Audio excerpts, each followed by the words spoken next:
Good morning and good day, colleagues, as you join in from all corners of the world.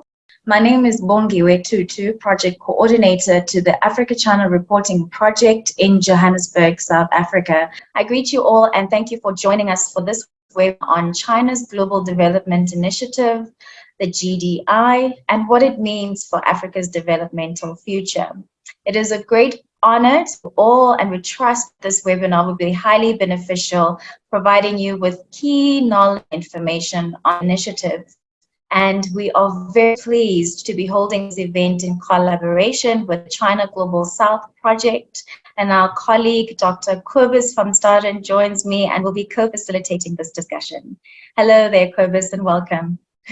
Kobus is the co-founder of the China Global South Project and co-host of the in Africa podcast. And furthermore, we are joined by our esteemed panelists, Ovigwe Iguwegu, a policy analyst at Development Reimagined, joining us from Turkey. And we are also joined by Dr. Piro Goshe Mnyandu, who's joining us from Howard University in Washington, D.C., and Professor Maswana Jean-Claude from Ritsumeikan University's Graduate School of Economics in Japan. Welcome, colleagues, and thank you once more for your forthcoming contributions. So it's truly a privilege to be realizing this webinar, as it is a core objective of the Africa-China Reporting Project since 2009 to be contributing towards improving the quality of reporting on African and Africa-China relations. And this is accorded with the provision of facilitation and capacity building opportunities to journalists, media professionals, and academia through reporting grants, skills training, resources, training workshops, and forums. And so the Africa-China Reporting Project is driven by its aims to amplify Africa's perspectives, to enhance its development within engagements with global players. And so in this discussion, we'll be exploring matters including the emergence and the fundamentals of the GDI, how the Belt and Road Initiative relates to the Global Development Initiative, and how China would like to shape international development finance, the implications of Chinese norm setting on development, and how China's rising power will reshape the development landscape, and more importantly, how Africa should prepare and position itself within these changes. Attendees are welcome to present their questions or comments within the Q&A and chat functions here on Zoom. And you can also share your live tweets and Facebook posts to our social media accounts at WITS China Africa Reporting Project on Facebook and WITS China Africa on Twitter. And we're very excited by the global reach and interest that has been received to this webinar, with attendees that are joining in from countries across the globe, including, just to mention a few, the UK, the USA, France, China, Canada, Italy, and from several countries in Africa, including Kenya, Zambia, Nigeria, Namibia, Botswana, and South Africa. And I have to mention that we have an exceptional and rich group of professionals who have registered and are in attendance today. And this is purely indicative of the crucial nature of this discussion. We are joined by members from high commissions and embassies, members from think tanks and research institutions, including the Institute for Global Dialogue, Africa Policy Institute, the Center for International Knowledge on Development Policy Center, as well as scholars from several universities, including Lancaster, the Australian National University, Ahmadu Bello University, the University of Missouri, Wits University, Stellenbosch University, University of Zambia, Johns Hopkins School of Advanced International Studies, China-Africa Research Initiative. And of course, we're also joined by media professionals from various countries, including the Kenya Broadcasting Corporation, RM Times in Nigeria, and Daily News in Botswana. So it's a huge and respectable welcome from us, and thank you all for joining, and we look forward to your keen participation. So without further ado, let me now hand over to our first speaker. We will be hearing from Professor Jean-Claude Maswana, who is an esteemed economics professor at the Ritsumeikan University Graduate School of Economics in Japan. That's a tongue twister. Professor Maswana obtained his PhD from Nagoya University, and his full bio is presented on screen and also available on our website. Professor, welcome, and over to you. Thank you so much. I haven't prepared any notes. My understanding was that we're going to have an open conversation, and I will just be maybe sharing what I believe is a sort of reminders to all of us what China is doing, the role that China is playing in the field of international development or in the field of international economics in general, is in part new, but it's also in part not new at all. I will explain. The reason is, first of all, China has emerged in the last 2 decades as one of the major economic players. While becoming one of the major economic players, China hasn't shaped the international economic orders that much. China have joined the international community, international economic landscape by playing by the rules put in place in the post-World War II. And this has significant impact on the confusing engagement that African countries have found themselves in when dealing with China. And this has a tremendous impact. We will discuss this maybe in the Q&A session, in the way that African countries are struggling to join the 2 major initiatives that China put in place. The first one being the Belt and Road Initiative, and the second being the Global Development Initiatives.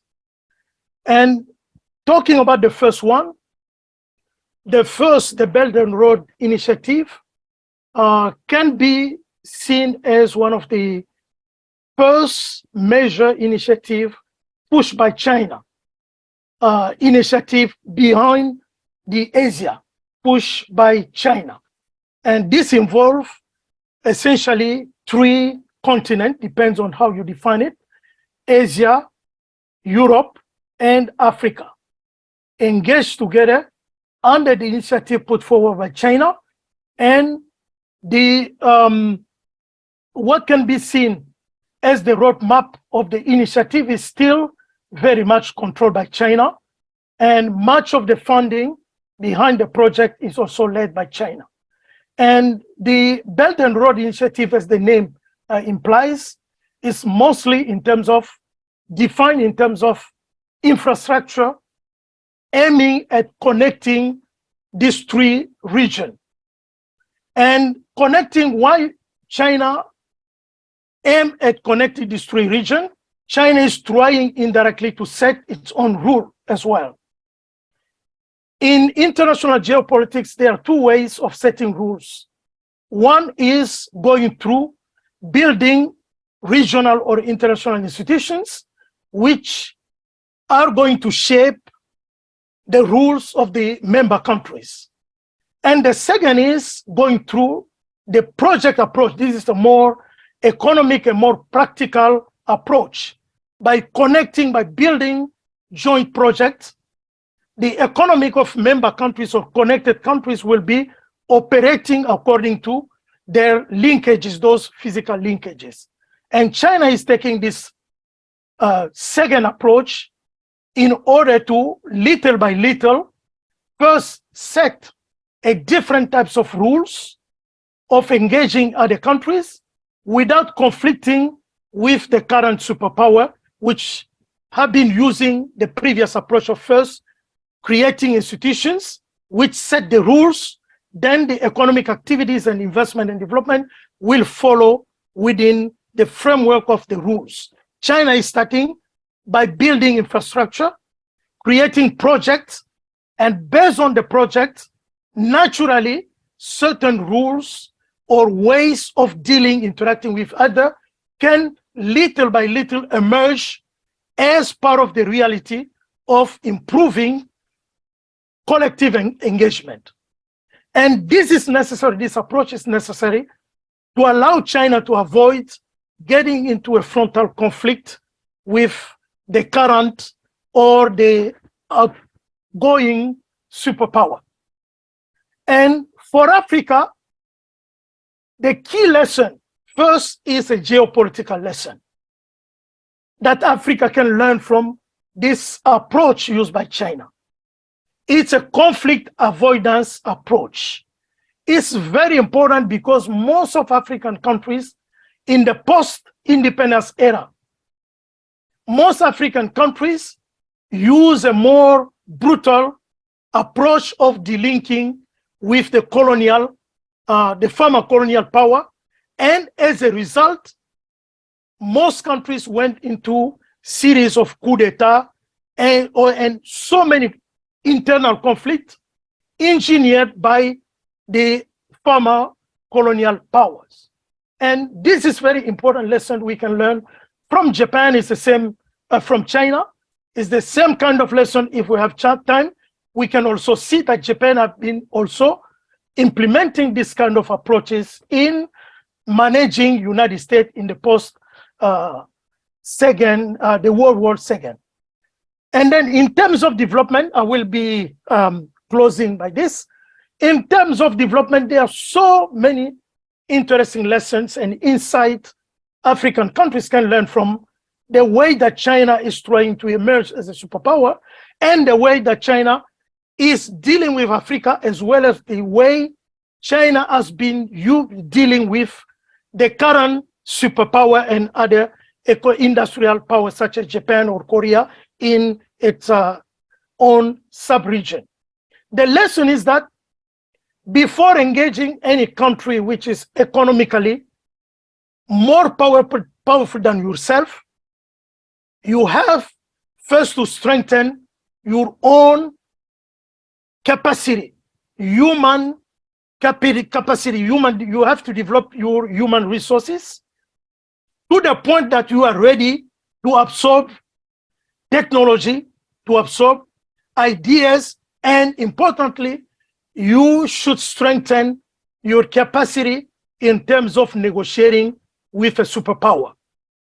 Otherwise, it's unthinkable to expect a win-win deal between an adult and a child.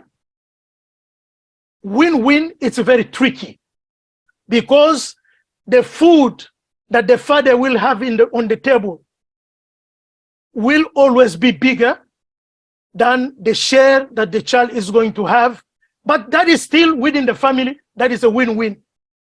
The mother will put on the table 1 kilo of food for the dad and maybe 1/4 of that for the little boy. This is the kind of win-win that the weak countries used to achieve when dealing with more advanced countries. Without strengthening our capacity to negotiate with China, even with the best will, the good faith, China will be giving us 1/4 of what is going to get, of what China will be giving to Italy, to Germany in the Belt and Road Initiative. That is likely to happen unless we strengthen our negotiating capacity. So I prefer ending with this note, and then we can get in more details during the Q&A. Thank you. Thank you very much, Professor Masmana, for that insight, your reflections, and also the key lessons that you've provided, which are very crucial for African countries to be able to establish and position themselves when engaged with China. So I will now hand over to our second speaker, policy analyst at Development Reimagined, Mr. Ovigwe Igwegu, who is joining us from Turkey. Thank you, Ovigwe, and over to you. Yeah, first of all, thank you so much for the invitation to be here to join you all today to discuss this very important topic. I think one of the most important things with regards to the Global Development Initiative is we have to actually start getting busy with discussing exactly what will be the African perspective on what Africa would like to see happen with the GDI. Because as you would know, when the BRI, for instance, was announced, initially, there was a lot of a lot of unclarity. Rather, nobody knows what's going to be about. And if we are to learn from that lesson, it means when China makes a set of big announcements, it's of course they have their objectives at the back of their mind, but it is presented like a canvas where China and partner countries can then work out modalities or certain ways they would like to see these initiatives evolve. And the sooner we in Africa and other parts of the world get into the crux of the matter and really try to iron out what our arguments would be, what we would like to see happen, what we would like to achieve with the GDI, I think the better for us as a continent. So that is why such a platform and an initiative of today is that your organization is organizing. It's very, very important.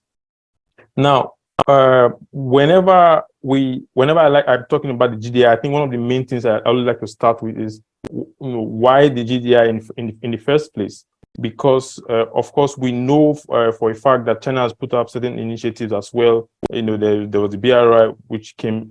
This is the 10th year anniversary of BRI, and then we saw the GDI was announced in 2021, and then the Global Security Initiative followed at the Bao Asia Forum, after the next year. So of course we are seeing that China is putting out a lot of these initiatives, and I would argue to a large extent, as a rising global power, of course, it has to provide structural and systemic solutions to match its growing status in the world, especially the fact that countries in the global south see China as a leader. And if it cannot provide not just public goods, but those systemic solutions, I think it's going to be very difficult for it to really pull or at least to live up to the expectations that as an emerging power from the global south, which makes it very different from our current established powers. And I think development being a major challenge for many countries in the global south necessitates such an initiative. And you can even see it in the slogan that has been promoted with GDI: no country left behind. So it tells you what exactly they're trying to what they're trying to envision, or at least to achieve collectively with other countries when they're talking about GDI. And then I also like to add that even though we've had the BRI, the GDI is not a replacement for the BRI. If you can look at how the GDI is coordinated as a hint. So, for instance, the BRI is coordinated by the National Development and Reform Commission in Government of China. Meanwhile, the GDI is coordinated by China International Development Cooperation Agency, CITCA, which is a separate agency created and operates different from MOFCOM, which used to coordinate a lot of China's overseas development initiative. So this already gives us a hint as to what how this is a very different initiative, and not like a phase 2 of the BRI, or a follow-up to a different approach to the BRI. I know this is different, and one core weight is different is that although we've not seen a lot of policy documents come out, but already from just looking at what we've seen and what we've gotten from our discussions, this will lean more towards China, an aid approach. And the GDI must be seen through the lens of an evolution of China's overseas development aid, and that also means the question of what kind of model and what the modalities of the aid approach is going to be. And again that also underscores why this has to be an ongoing conversation, so that countries on the continent really decide for themselves how they can learn from lessons from the past, to improve. Because as we know already, the GDI is growing, and the sooner we formulate our own expectations and arguments and know how to approach these initiatives, the better for us. So I'll just stop there, and hopefully other speakers can contribute, and we can move the conversation forward. Thank you for that, Ovigwe. Really great reflection, especially on the different aspects between the BRI and the GDI. And last but not least, I will be handing over to our last speaker, Dr. Piwekuhle Mnyandu, who is a local from Durban, Umlazi in South Africa, and is now teaching in the departments of African Studies as well as World Languages and Culture at Howard University. I just want to remind our attendees, if you have any questions or comments to the speakers, please share them on the Q&A or the chat functions here on Zoom. Thank you. Dr. Mnyandu, over to you. Thank you very much. Hopefully everyone can hear me. I would like to just thank Sisi Bongiwe first for just all the information and the communication, and my homeboy Kobus van Staden. It's good. Thanks for the work that you've done. And I'm really happy and honored to learn from colleagues here. And thank you for the invitation. And also, if there are students in the audience, I would like them to appreciate this panel and how 10 years ago, a panel of this diversity of practitioners and scholars would not be seen. And so it's quite an achievement from the folks over there at VETS to have such a panel. So good job, everyone, and congratulations. My short contribution, I've learned a lot already from the fellow colleagues here. I'm going to discuss the kind of the implications for this changing landscape of development and China's role therein, with the context kind of in a bit, which is unavoidable, I'd argue, of this great power competition that takes place, that is currently taking place in Africa, that cannot be ignored in any discussion on China. But I'll say it's important to remember when it started in September 21st, as my colleague Ovigwe has said, when President Xi Jinping gave the speech that basically set the tone for the GDI. The title of it was Bolstering Confidence and Jointly Overcoming Difficulty to Build a Better World. For me, this speech signified two things that I've just make these the core of my contribution here. China was besieged at the time, all sorts of narratives about its leadership in the world, and they were bordering around the issues of COVID. And China seized the opportunity during a global crisis to basically, some of you who have read Sun Tzu would appreciate the approach that in every crisis, there's always an opportunity to seize, there's always an opportunity. And I think that's what took place here. So the GDI signifies then a turning of the corner in Xi Jinping's China, away from the Deng Xiaoping's type of China. So it signifies a China that is no longer willing, or that sees it's no longer untenable to have that third world country facade or attitude. It is no longer untenable and sustainable to maintain a low profile, to hide your strength, and to never assume leadership. So it actually symbolized a standing up of China, and this idea that what I call an embrace of total development. That development in China's development, according to the Chinese model, must take place on all domains. And I will be happy to expound later in my contribution. These are domains that sometimes people in Africa do not appreciate. Domains in African languages, domains in art, and these are not looked at. differently by Xi Jinping's China as being separate from the aims of the GDI. Secondly, if you look at the third and fourth points of the speech that he made to introduce the GDI, it's telling we must strengthen solidarity and promote respect. We must improve global governance and practice true multilateralism. So to agree with my brother Ovigwe, whereas the BRI was kind of the rubber hitting the road, implementation, measurability, there is, out of an abundance of caution and an abundance of realizing that China needs to stand up in the real world and cannot act small anymore, but standing up constitutes embracing multilateralism and going through the road that most great powers go through, multilateralism, and clothing your power then in this veneer. And I argue this is not far removed from China's two sacrosanct concerns that have always, I would argue, formed its raison d'etre: its concern for defense and its concern for territorial integrity. But whereas these have often taken place in China proper, these now take place in other domains. They now take place abroad.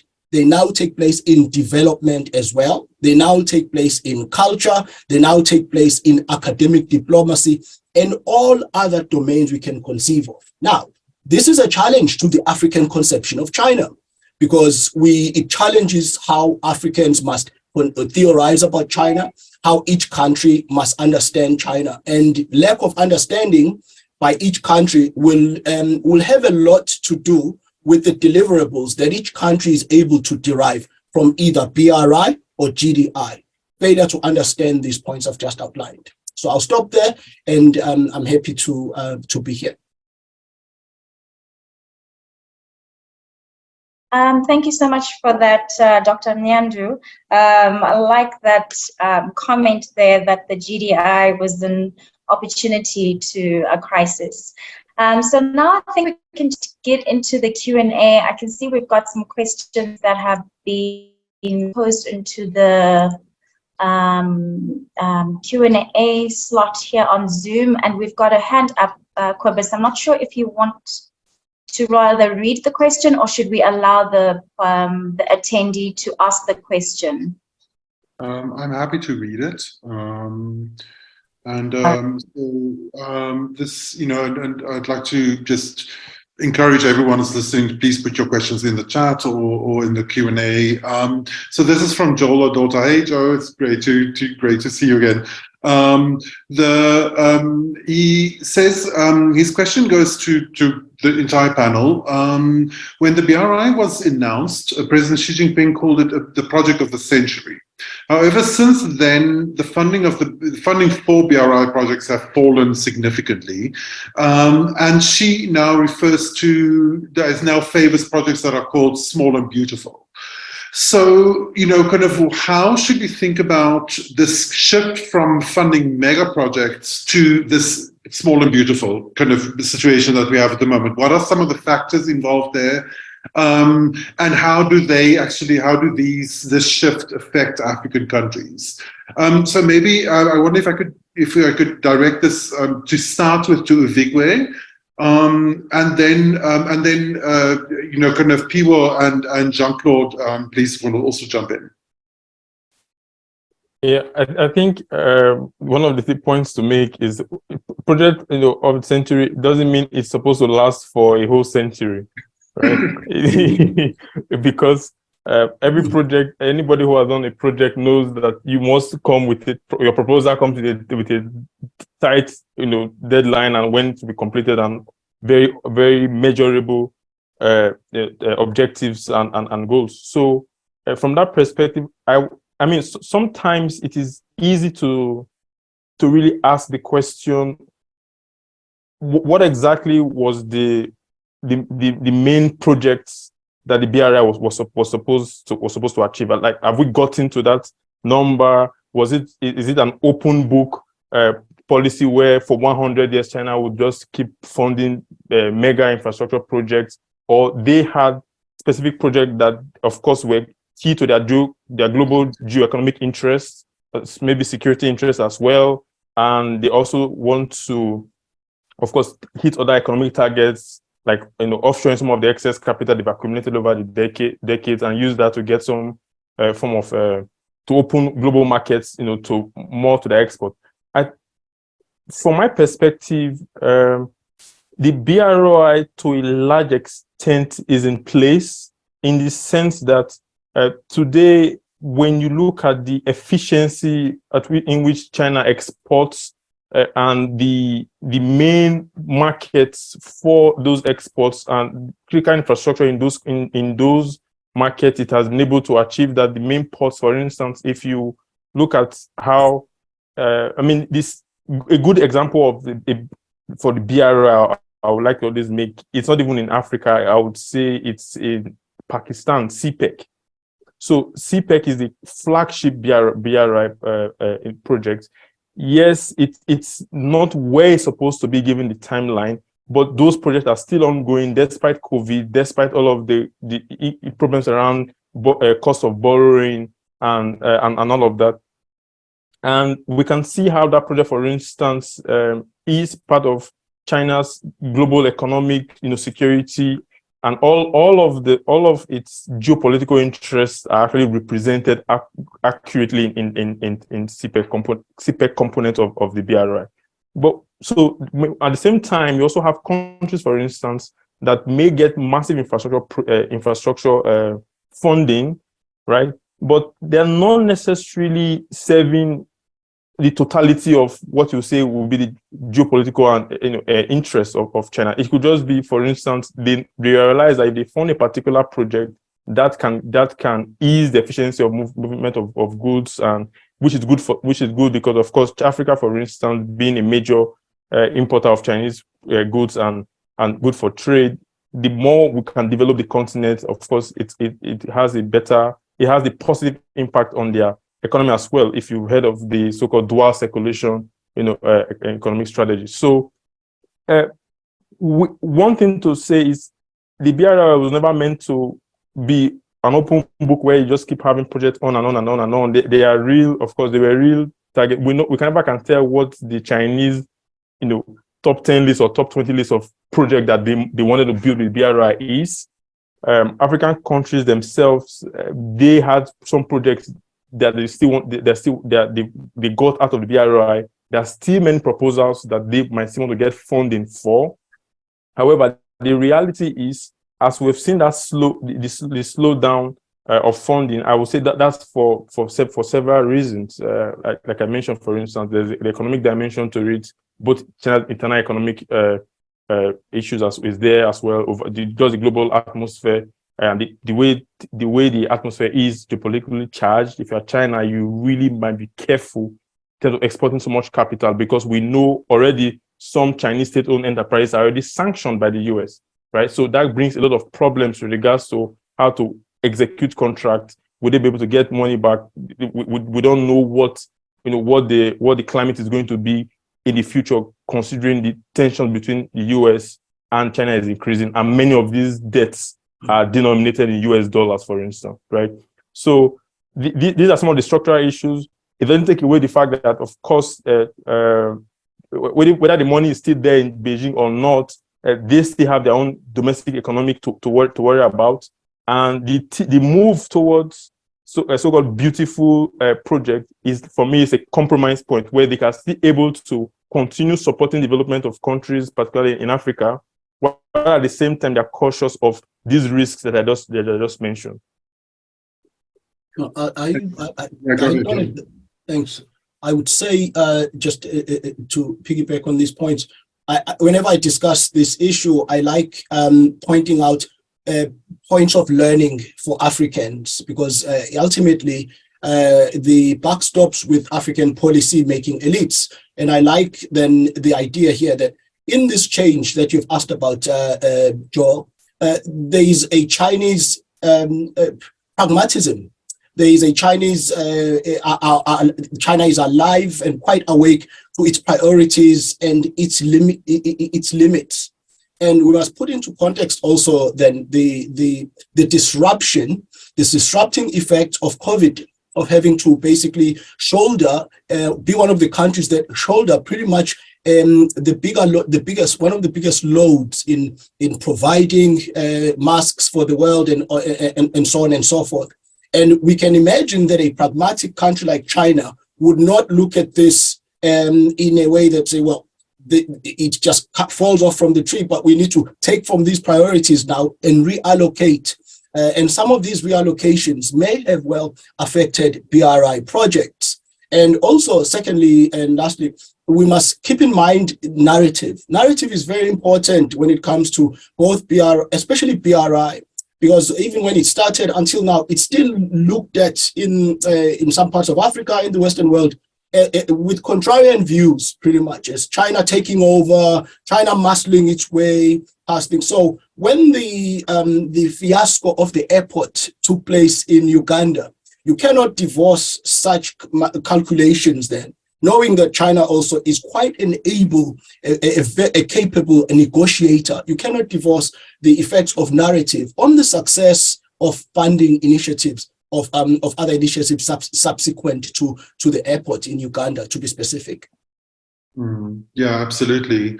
Jean-Claude, I wonder if you could reflect a little bit on this shift that we see from the BRI to the Global Development Initiative, where the Global Development Initiative is much more explicitly linked to the UN and specifically to the Sustainable Development Goals. Yes. And as as was pointed out before, to a certain extent, the GDI is a kind of a rethinking of overseas development assistance, or a shift of China into a more kind of conventional aid space.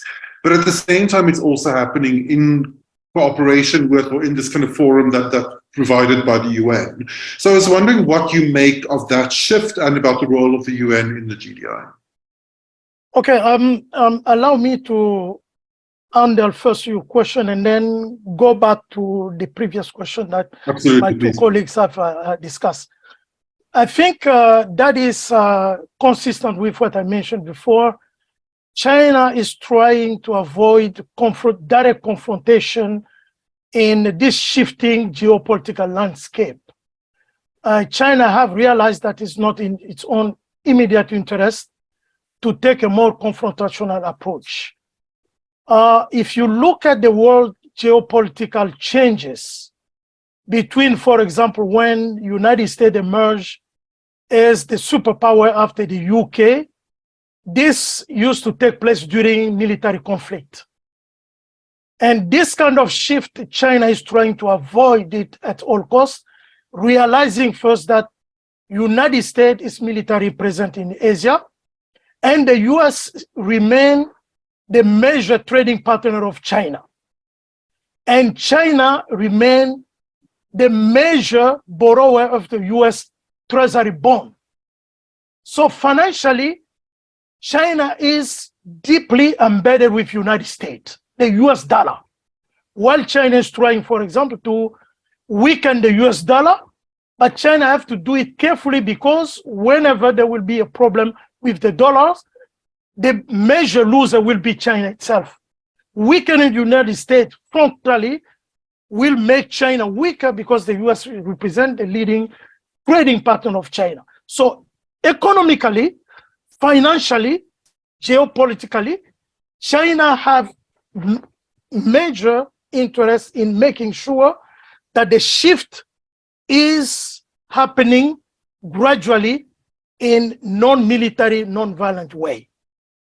And then to mention the case of the GDI, the point is that much of the initiative put in place by the current international aid system, led by the UN, we know this is even clear in the case of Sub-Saharan Africa. The outcome of most of the goals, being at the Millennium Development Goals, the current Sustainable Development Goals, for most of African countries, we know already that they are going to miss much of these goals. And then China is trying to not really set up a different initiative, but China is trying to boost the current initiative in trying to show that China is not seeking a sort of sudden breakdown of the current system, but China is playing as one of the development stakeholder alongside with the others. That China is not trying to replace any key player, but China is just trying to play a key role alongside with the current leaders of those development.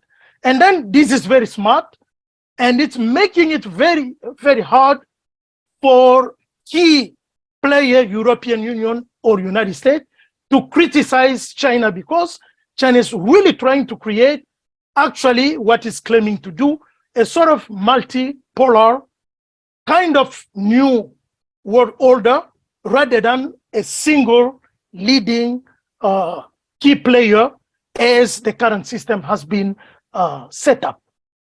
And just give me a couple of minutes to come back to the previous question. I think my colleagues have addressed this sufficiently enough. I would like just to add a little bit of a technical aspect by reminding first that by the time the Belt and Road Initiative was created, China was facing a serious economic problem. Economic challenges that this initiative came as a response. And that has been already, I think, mentioned. One was industrial overcapacity that China was facing, especially following the global financial crisis of 2008, 2009. China invested a lot to come out of the global financial crisis and the collapse of international trade. And if you look at the international trade statistics, China lost a lot in terms of trade. And they invested to make sure that they can come out, and it was the first country to come out to have the very short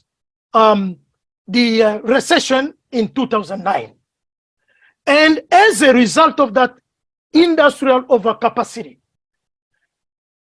with collapsing export and very low domestic demand, China needed really to do something.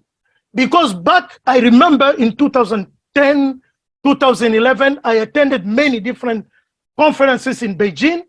Much of the discussion was asking us, especially macroeconomists, when can we expect to get out of this recession? That was really the main questions in China, in many countries, but essentially in China, because the Chinese development model was built based on export. It's an export-led economic growth model. So the concern was we didn't know how long the crisis will last. And the Chinese policymakers needed to come up with a kind of geopolitical response to the crisis. So therefore, the idea was that we are going through industrial overcapacity. We need a huge response overseas. Therefore, the initiative needed to be based on big projects. That is where the idea came. Now, as my colleagues have mentioned, after years of experience, China overinvested. Many countries started struggling, becoming unable to pay back their loans related to this BRI project or some of the traditional projects funded by China. And China needed to do something. And as those who have knowledge in banking knows, when you are struggling, your customer, as a financial institutions, your customers cannot pay back. Usually, only the natural instinct is to start reducing the size of your loans so that you can manage the risk more properly. You cannot keep providing the same kind of loans. Therefore, the logical and technical response to debt crisis along the BRI was for China to shift into small and medium-sized types of projects. That is a very basic kind of risk management strategy that banks traditionally use. So one technical explanation is that one, they could not keep providing big loans, like funding this Sri Lanka deep port project. So they needed really to move into small project, because in case it failed, the impact in the source of funding institutions is going to be small rather than the initial types of project. Thank you. Thank you. There's a question from one of the attendees asking, how do you see the debt trap diplomacy narrative? So for those people who haven't been following this debate, it's essentially an idea. It emerged from an Indian think tank a few years ago, but then it really gathered a lot of prominence during the Trump administration from Trump administration officials. It's the idea basically that China is indebting poor countries on purpose in order to then extract state assets like airports or ports from them, or to exercise kind of undue influence over them. So, in terms of the extraction of state assets, that part of that debate has been generally debunked. I think many kind of prominent academics in the US and elsewhere have kind of really looked into that issue in a lot of detail, and they've shown that there's been no asset seizures around kind of defaults on loans. Yet we do see this kind of narrative continuing and raising a lot of concern among African policymakers, frequently over other aspects of Chinese lending that are frequently more concerning. So, for example, there was an interesting kind of discussion about a year or so ago in Uganda, no, actually in Kenya, around some of these contracts, and we once saw that this kind of false debt trap narrative essentially drew a lot of attention away from other more problematic issues, like, for example, in the case that binding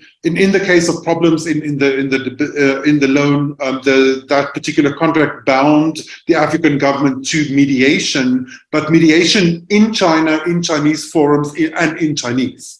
So that strikes me as a much bigger problem, but that got almost no discussion because there was so much focus on the debt trap issue. So maybe starting with Piwakukle, how do you think this is going to go? In Africa, do you think where do you think the debt trap narrative is going to go? And then kind of from our other participants as well. Okay, thanks.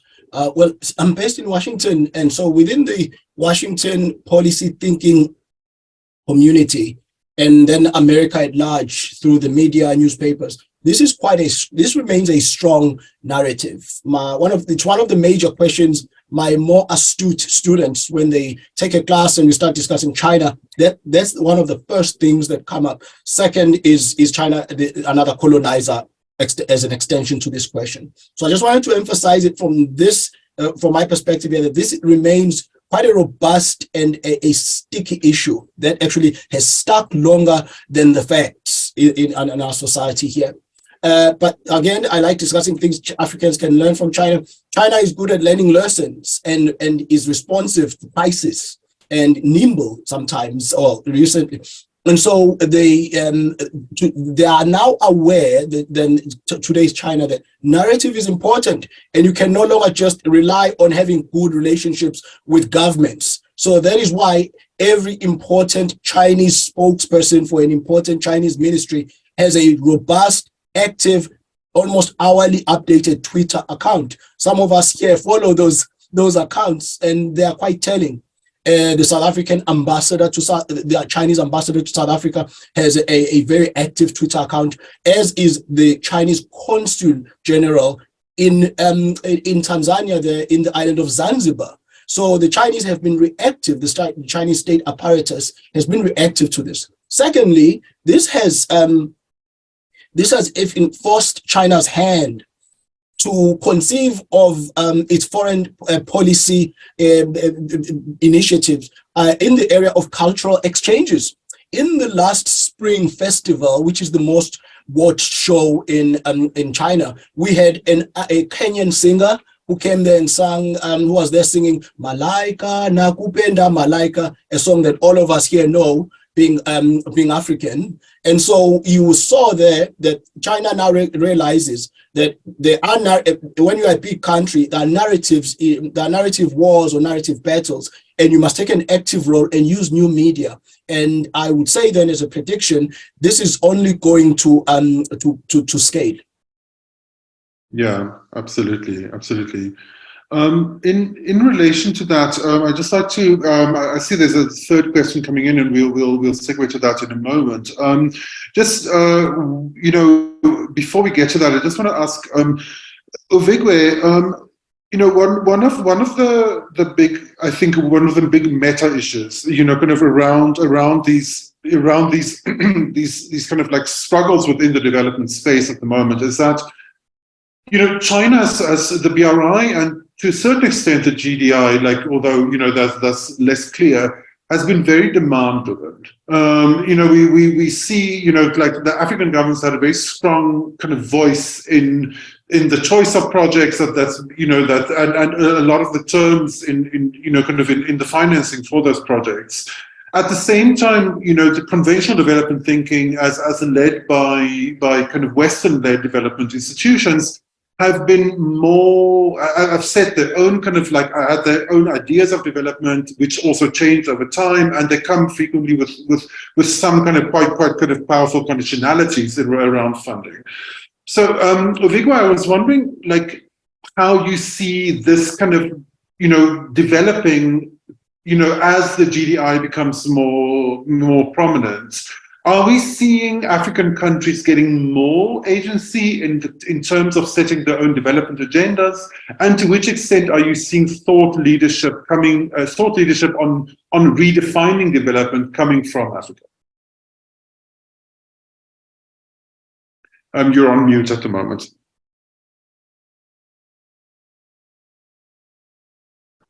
Can you hear me now? Yes, yeah. Yes, perfect. Yeah, so from my perspective, I think China, being a global south country, understands the global south experience of being dictated to, and it would be a very surprising mistake if it falls into that same trap of you being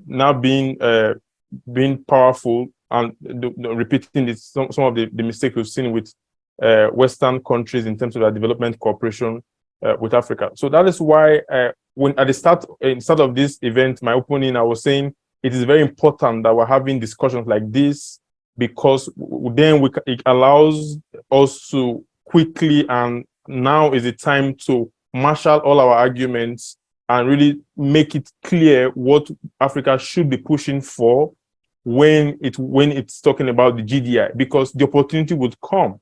You know, one of the things we do in our consultancy development reimagining is the opportunity of being, you know, headquartered in China allows us to really be front facing when it comes to African engagement with Chinese stakeholders, and it is always apparent in the meetings that they really want to hear what the African perspective is. They understand that it is important for the success of whatever initiative that there is that joint approach to understand and then building, you know, collectively. Yes, of course, as like the professor mentioned earlier, that the power imbalances is a reality of any political relationship, and that is not something that is missing from China's relationship with Africa. That is clear political fact.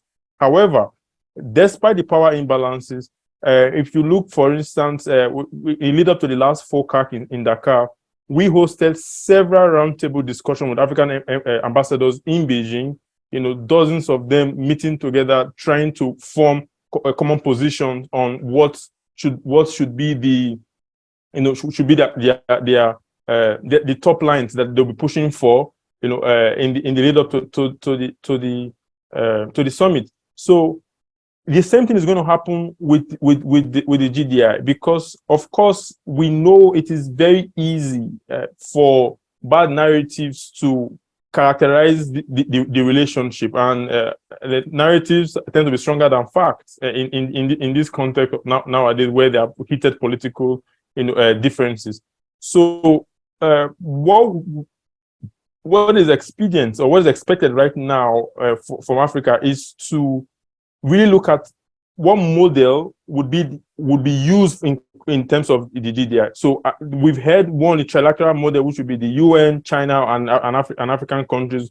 And that is why, again, a previous speaker mentioned that a lot of when the GDI was announced, it was on the sidelines of the UNGA, and then we had 60 countries joining to form what they called the Friends of the GDI, a group of Friends of GDI. And then now that is about 100 countries. If you take 100 members now, if you take in international organizations that have joined, right? So this is how these things evolve. China brings out the canvas and says, this is what we want to achieve. It is the onus is on African countries and policy professionals to start interrogating what their own needs are, and then formulating these positions, communicating with their governments, because opportunity to speak to those needs will be there. So whether we want to use the trilateral model or maybe we would use the donor model, which has a lot of problems, but maybe with more localization, that might seem to be more feasible. Because of course we know one of the main issues that is common with all African countries in regards to development is the issue of poor localization. We've seen this as a real feature in ODA and with Europe and the United States. So again, the model of the GDI that will be used will be crucial, and I think whether academia or policy professionals or even governments in Africa will and should actually articulate what they think will be suitable, considering all of the factors, political, economic, strategic, and all of you. Returning to the question, we got a question from Kapumpe Musakanyas, excuse me, on like following up on the debt issue, pointing out that one of the challenges in the case of Zambia, for example, has been that there's both high levels of opacity in Chinese lending, like very high, very kind of like stringent kind of kind of non-disclosure kind of like clauses within those contracts, and at the same time this multiplication of Chinese lenders, like where there's multiple Chinese lenders. Like the Deborah Brautigham's research at the China Africa Research Initiative has shown that there was like at least more than like I think at least 13 different, maybe 18 different Chinese lenders involved in lending to Zambia, which is significantly complicating the situation. So Jean-Claude, I wonder if you could share some reflections a little bit about where we are now in this debt crisis. Like several African countries are facing like very steep kind of debt distress, particularly at the moment, Zambia being the most prominent case, but also Ghana, and there's some worries around Kenya at the moment as well as Ethiopia. So Jean-Claude, I wonder if you could just tell us a little bit about like what your impressions are of the debt renegotiation process as we're seeing it kind of play out at the moment. Okay, I think that is a very, in my view, that is one of the very important questions that have been either overlooked or wrongly framed by both African policymakers and most of the academic and macroeconomists like myself. The problem of African debt is very tricky. China, like most of the international development stakeholders, they are more than willing to assist to help African countries to be with Africa in this development struggle. But at the same time, Africa economic structure is problematic. It does have the structure of much of African economy based on what I've been seeing in the last 25 years in different developing countries in Asia where I've been working. If I look at most of African countries,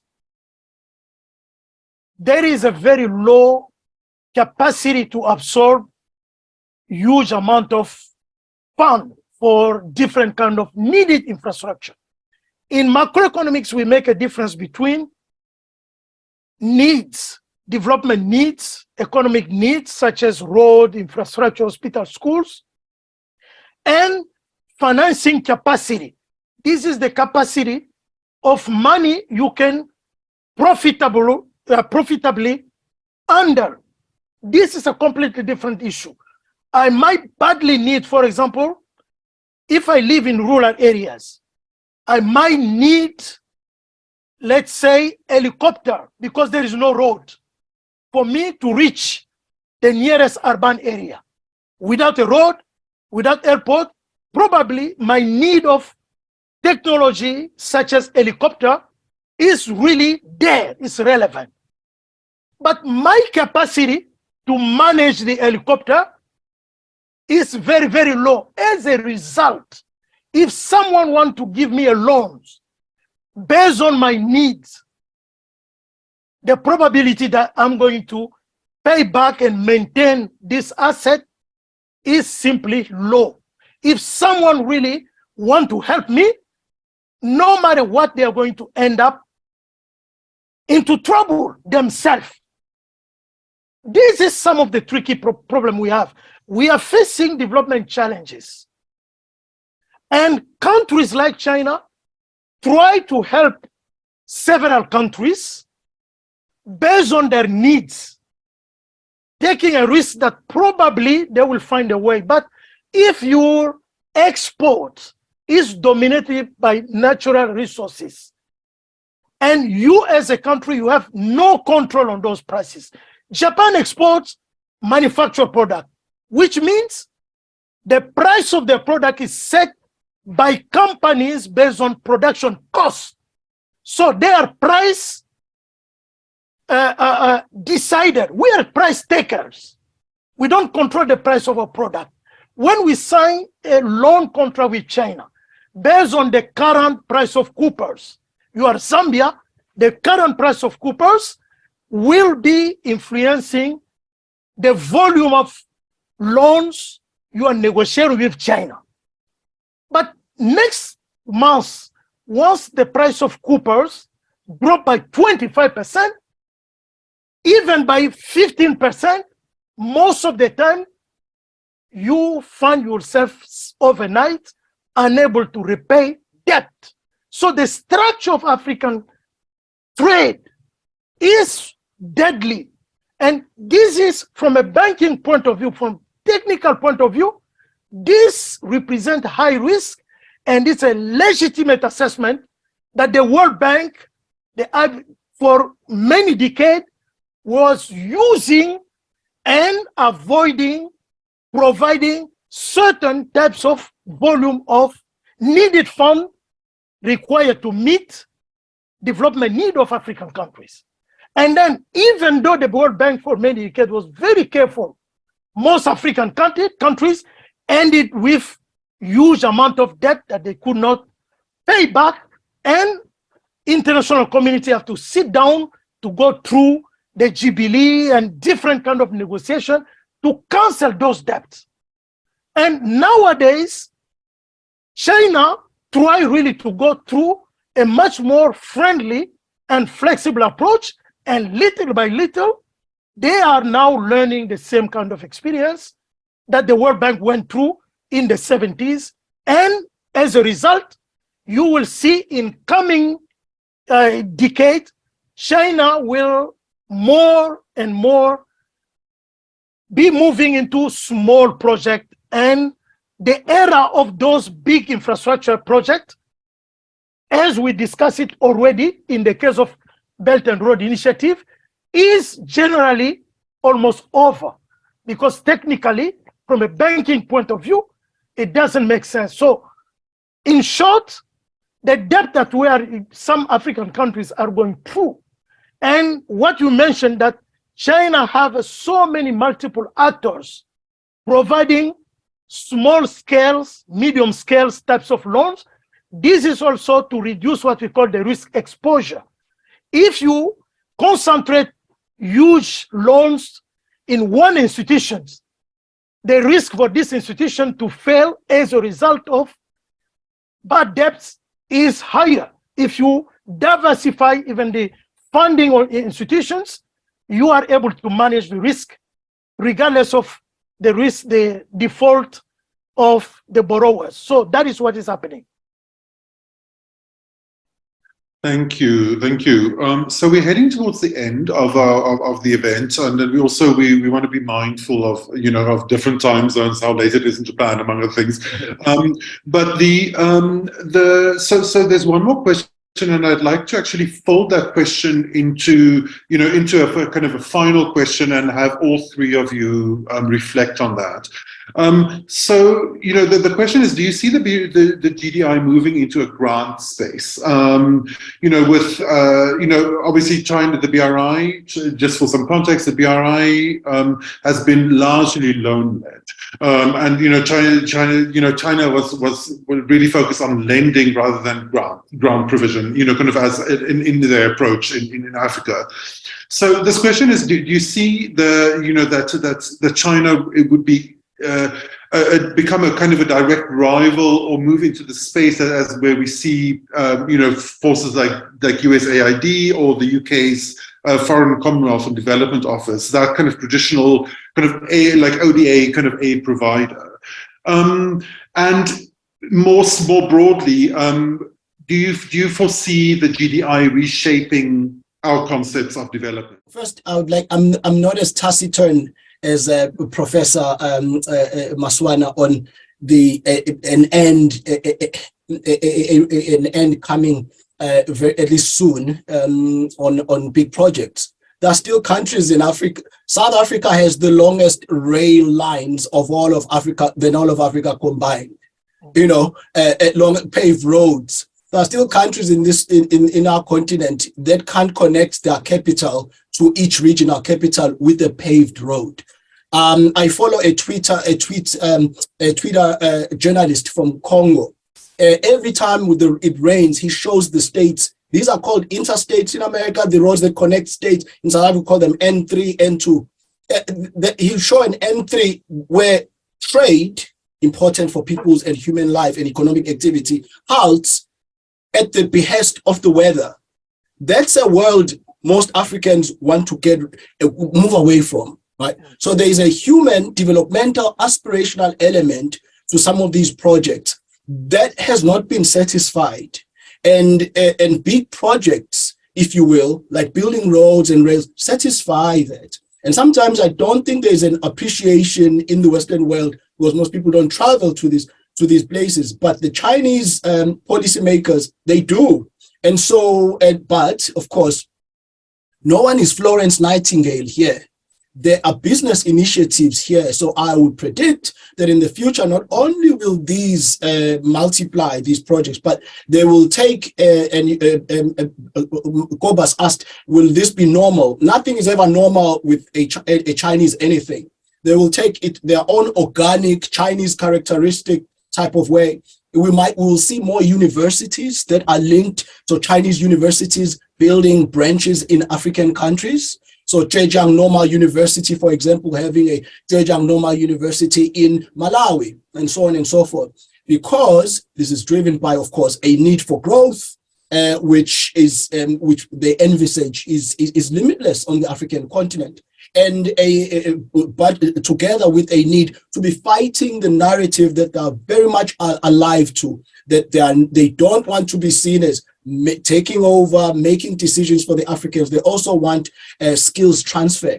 And what better way to do skills transfer through some of these initiatives? And lastly, African languages. Africans don't think of their languages as domains of economic activity. Well, the next time the latest Huawei phone comes out and it's in Yoruba, spoken by millions of people, it will have been made in China. So the Chinese today are busy taking African languages and putting them into computers because they appreciate market value in places we don't appreciate market value in yet on the African continent. So someone is listening who's a policy making leader in Africa, and Africans should be quickly moving to do to their languages what the Chinese are already doing?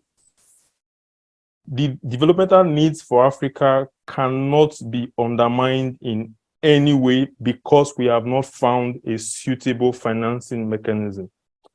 So it is when I was in Lagos, for instance, I would spend 4 hours on traffic crossing an 11-kilometer bridge every single morning. There is nobody in Washington, D.C., there's nobody in Brussels or any of the first world countries that find it very easy to criticize large-scale projects that would tolerate such unnecessary and inefficient transportation, right? In Nigeria, for instance, Africa's biggest economy, it costs the same amount of money to ship a 40-foot container from Shanghai to Lagos it costs the same amount to move that same 40-foot container from the port inland to where we have the warehouses. And that distance is about 20 kilometers. Think about that kind of inefficiency. So yes, we have a problem with sustainability, and like the professor said, if the banks notice that you are not paying back, then they are going to scale down the financing. But I think because that has not been figured out doesn't mean Africa should not aspire to build and develop the kind of quality infrastructure that its population needs. Because one of the initial arguments for developing infrastructure is that if you do that, then it becomes even a driver of growth itself.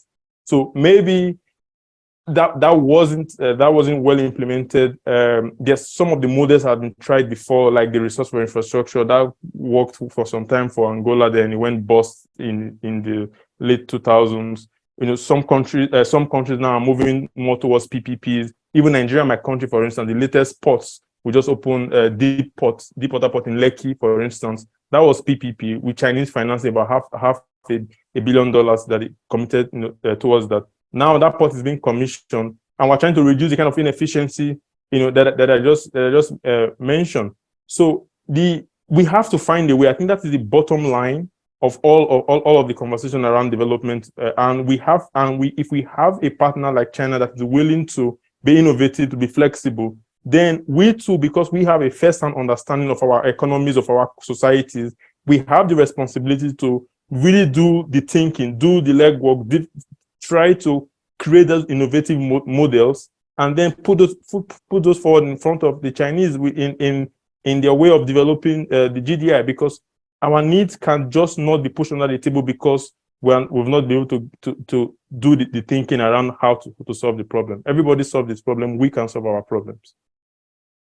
Can I just say something, add something to what Ovigwe said? I fully agree with much of what you have said, but allow me to disagree with the conclusion. So your premises are really, really clear, and we all share that. If we understand our challenges, we have to do what China did after understanding their own challenges. That is, for major challenges, we should essentially rely on ourselves. We will be inviting China for small, minor challenges. The confusing equation we have been putting in place is doing the opposite of the major lesson that all the Asian countries have learned from China, is that major challenges, no matter how big they are, try to solve them on your own with your own money. You will never experience a debt trap, never. If you try to discuss, to understand your major challenges, and then discuss with China to try to find a solution, we don't have a precedent of successful case in development history, unfortunately. And this is where the mistake that we have been making since the independence. If you look at the GDP per capita of China in 1965 or 75, compared to Ghana, Nigeria, Congo, Zambia, Tanzania, all of these countries, not to mention South Africa, all of these countries, they have GDP per capita more than China. The only difference was that they were bringing the major development challenges to the European Union, to the World Bank, to the UN, to Japan. And China was not doing that. And now we know the outcome. They have never gone through any debt crisis as we went through. And now the biggest lesson we can learn from them, major challenge, it doesn't matter how big is it, we should avoid bringing it somewhere because it's going to cost. And no matter what external debts create dependency, it doesn't matter who is your partner, is going to create a dependency that is going to weaken your capacity, limit your freedom, and the combination of these two never lead to a successful economic development. And this is really where we need to make some effort to rely on ourselves, build saving, our own saving, and be very serious when it comes to how we are utilizing our money. Yeah, Professor, I would say I completely agree with you on your point. So I wasn't speaking to say our problems will be solved. I think what I was even saying was that we have to do the thinking by ourselves, and not only the thinking, but the thinking also means the thinking of also financing by ourselves. So I don't think we're in disagreement in any way. Absolutely. I think this is a fantastic point to end on. Kind of in the end, like Africa's development, it has to set its own agendas. Without its own agendas, there's no way forward. So yeah. So thank you so much to everyone. We would like to thank, in the first place, the Africa-China Reporting Project and the Ford Foundation for making this event possible. And also to Vigwe Egu, to Jean-Claude Maswana, and to Peo Kuklin Nyandu. Thank you so much for your insights. It's fantastic to speak with all of you. And thank you so much to the audience for tuning in. We really appreciate that. Thank you so much and enjoy your day. Thank you very much, Quibus, and thank you very much as well, most importantly, to our speakers, Dr. Pio Nyangu, Professor Jean-Claude Maswana, and Ovigwe Iguegu. Thank you all. It was really a fundamental discussion, and I think what we can take away most importantly is that the onus is on African countries and African policymakers to start interrogating what their needs are. So thank you, colleagues, for your contributions, and thank you to the attendees for your engagement as well. And please visit our website and see our opportunities to upcoming webinars that will be held by the Africa-China Reporting Project, as well as opportunities on reporting grants. And our website is reflected on the screen, and you can learn more of our initiatives as they happen by following us at WITS China Africa Reporting Project on Facebook and WITS China Africa on Twitter, as well as on our LinkedIn account at Africa China Reporting Project. Thank you once again, and see you next time. Yeah, thanks for the invitation. Thank you so much to everyone.